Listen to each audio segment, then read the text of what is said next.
नमस्कार सहपाठी। किसी भी क्षेत्र में सफलता प्राप्त करने के लिए एक व्यक्ति के माइंडसेट यानी मानसिकता का सही होना बहुत ज़्यादा आवश्यक है। आज के वीडियो में हम बात करेंगे कि हम हमारे माइंडसेट यानी कि हमारी मानसिकता को सफलता के लिए कैसे बदल सकते हैं। अगर आप आज की वीडियो में बताई गई बातों के अनुसार कार्य करने लग जाते हो तो ये बातें आपका माइंडसेट बदल कर रख देंगी। माइंडसेट चेंज कैसे करें, इस बात को हम कुछ बिंदुओं में समझते हैं।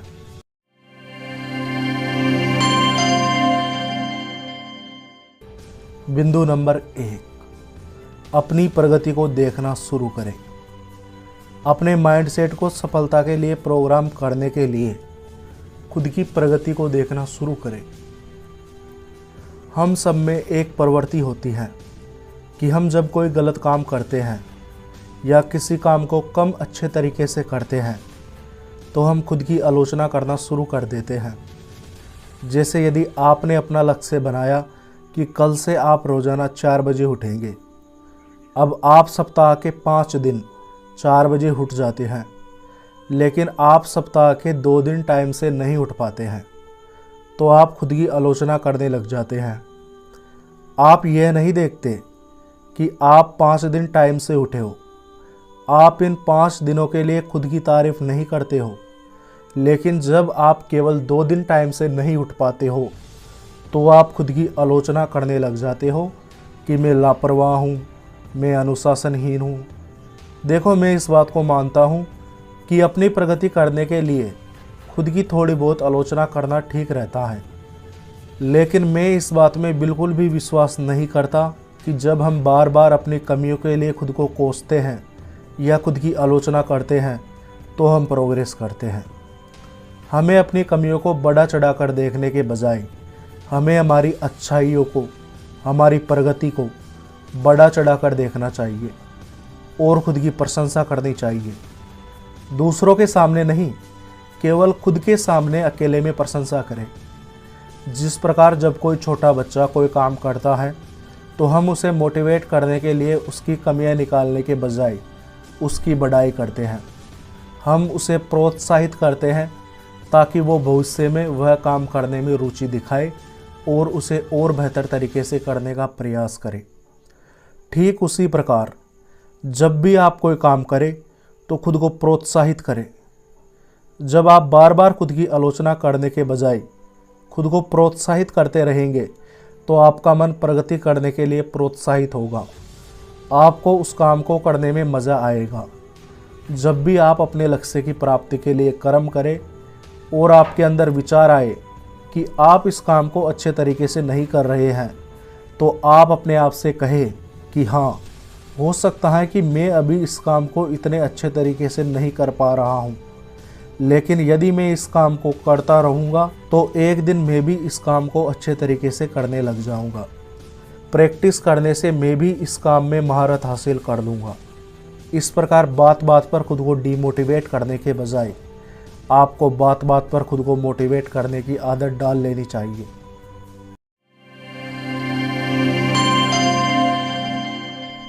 बिंदु नंबर 2, खुद के साथ प्रेम तथा सम्मान से व्यवहार करें।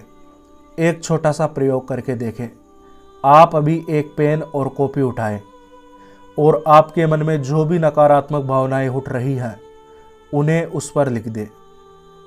जिससे कि आपके अंदर यदि हीनता की भावना उठ रही हो और आपको लग रहा हो कि आप बेकार हैं, आप डरपोक हैं इत्यादि, तो उस भावना को कागज़ पर लिख दें कि आप डरपोक हैं या आप बेकार हैं। इस प्रकार से आपको लिख लेना है। अब आपने अपनी कॉपी में जो लाइनें लिखी हैं उन लाइनों को किसी ऐसे व्यक्ति के सामने पढ़े या दोहराए जिससे आप प्रेम करते हैं। उदाहरण स्वरूप आप अपने पिता के सामने जाए और वहां जाकर कहे जो आपने लिखा है कि आप बेकार हैं, आप डरपोक हैं, आप किसी भी काम के नहीं हैं। तो सोचो, क्या आप ऐसा कर पाओगे? क्या आप ऐसा करना चाहोगे? मुझे पता है आप ऐसा नहीं चाहोगे, क्योंकि यदि आप ये सब बातें किसी दूसरे के सामने बोलेंगे तो दूसरे आपसे नाराज़ होंगे और हो सकता है कि वे आपसे बात करना ही बंद कर दें। तो फिर बार बार आप खुद को ये नकारात्मक बातें सुनाकर खुद को डीमोटिवेट क्यों करते रहते हो?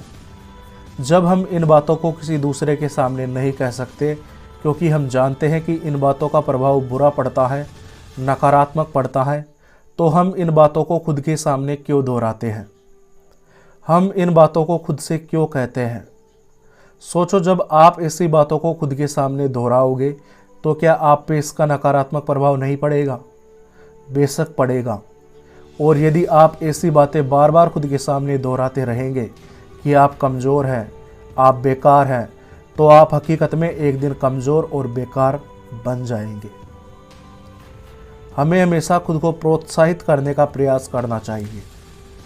आपने एक लाइन ज़रूर सुनी होगी कि हमें दूसरों के साथ में वैसा व्यवहार करना चाहिए जैसा व्यवहार हम अपने प्रति उनसे चाहते हैं।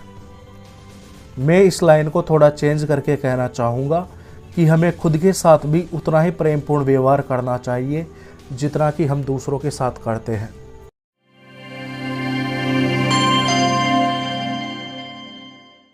बिंदु नंबर 3, सकारात्मक निर्देशों का प्रयोग करें। बार बार खुद को नकारात्मक निर्देश देने के बजाय हमें खुद को सकारात्मक निर्देश देने चाहिए। अपने माइंडसेट को मजबूत बनाने के लिए नकारात्मक निर्देशों को सकारात्मक निर्देशों में बदल देना चाहिए। नकारात्मक निर्देशों को सकारात्मक निर्देशों में कैसे बदलते हैं, इसका एक उदाहरण देखते हैं। मान लो आपके मन में कोई विचार आया कि मैं इस काम को नहीं कर सकता, तो उसे बदलकर खुद से यह कहो कि मैं इस काम को खालिस्तान टाइम तक कर लूँगा। यदि आपके मन में विचार आता है कि मैं इस काम को करने में बुरा हूँ, तो इसे बदलकर खुद से कहे कि मैं इस काम की प्रैक्टिस कर रहा हूँ और जल्द ही मैं इसमें बेहतर बन जाऊँगा। यदि आपके अंदर विचार आता है कि मैं किसी के भी प्यार के काबिल नहीं हूँ, तो इसे बदलकर खुद से कहे कि मैं नए संबंध बनाने की कोशिश कर रहा हूँ और जल्द ही मैं भी प्यार के काबिल बन जाऊँगा। इस प्रकार आपके दिमाग में जो भी नकारात्मक निर्देश आए उन्हें सकारात्मक निर्देशों में बदल दो। एक बात हमेशा ध्यान रखें, आप जब तक खुद को नकारात्मक निर्देश देते रहेंगे आप उतने ही नीचे गिरते जाएंगे। नकारात्मक निर्देशों की वजह से आप में मोटिवेशन की कमी आ जाएगी, जिससे आप कोई भी काम नहीं कर पाएंगे। इसीलिए प्रत्येक नकारात्मक निर्देश को सकारात्मक निर्देश में बदलने की कोशिश करते रहे।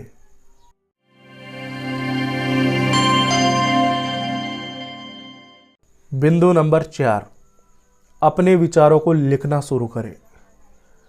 अपने माइंडसेट को बदलने के लिए आप अपने विचारों को लिखना शुरू कर सकते हैं। जब भी आपके सामने कोई समस्या आए या आपके अंदर कोई नकारात्मक भावना आए तो उसे लिख दो। जब आप अपने विचारों को लिखेंगे तो आपको एक बड़ा दृष्टिकोण मिल जाएगा, जिसकी वजह से आप अपनी समस्याओं का सही आकलन कर पाएंगे और उनके समाधान खोज पाएंगे। मैं ये नहीं कह रहा कि केवल लिखने भर से आपकी समस्या का समाधान हो जाएगा, लेकिन लिखने से आपको आपकी समस्या का समाधान करने में काफ़ी मदद मिलेगी। जब हम अपनी समस्याओं को तथा अपने विचारों को लिखते हैं तो हमें शांति का एहसास होता है। आप यह प्रयोग करके देख सकते हैं।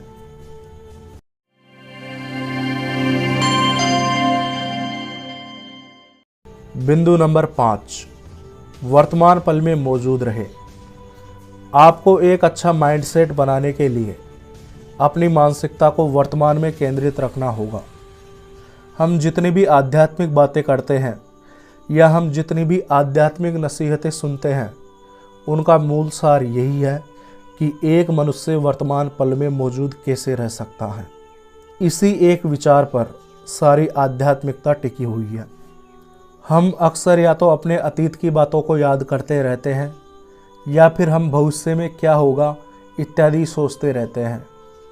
एक बात को हमेशा ध्यान रखें, जिस प्रकार अतीत को बदला नहीं जा सकता, बीते हुए कल को बदला नहीं जा सकता, ठीक उसी प्रकार आने वाले भविष्य को भी जाना नहीं जा सकता। देखो, हमें भविष्य के लिए योजना बनानी चाहिए, क्योंकि अपने भविष्य के बारे में थोड़ा बहुत सोचना अच्छा होता है। लेकिन यदि आप अपने भविष्य के बारे में कुछ ज़्यादा ही सोचते हैं और चिंता करते हैं, तो ऐसा करना आपको अनुत्पादक अर्थात अनप्रोडक्टिव बनाता है। अपने बीते हुए कल से कुछ बातों को सीखना या अपने भविष्य के लिए थोड़ी बहुत योजनाएं बनाना अच्छा होता है, लेकिन आपको इतना ज़्यादा नहीं सोचना है कि आप चिंता तथा तनाव में आ जाए। कुल मिलाकर बात यह है कि आप भविष्य के बारे में सोचें, लेकिन भविष्य के बारे में चिंता या तनाव ना पालें। इन बातों को सुनने भर से आपका माइंडसेट चेंज नहीं होगा, इन्हें आपको अपने जीवन में अप्लाई भी करना होगा।